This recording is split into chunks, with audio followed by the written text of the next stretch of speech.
দাদু, ও দাদু, ঘুম আসছে না, একটু টিভিটা চালাই।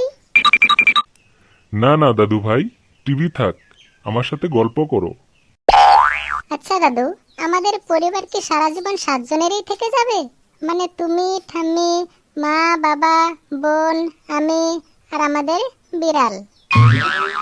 না না দাদু ভাই, এবার আমরা একটা ডগি কিনে আনবো, তখন আমরা 7 জনের থেকে 8 জন হয়ে যাব।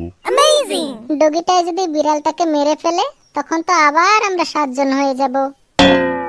বেশ, ঠিক আছে, যখন তুমি বিয়ে করে বউ আনবে তখন আবার আমরা 8 জন হয়ে যাব। কিন্তু দাদু, বোন যখন বিয়ে করে চলে যাবে, তখন তো আবার আমরা 7 জন হয়ে যাব। তোমার যখন ছেলে বা মেয়ে হবে তখন আবার আমরা 8 জন হয়ে যাব।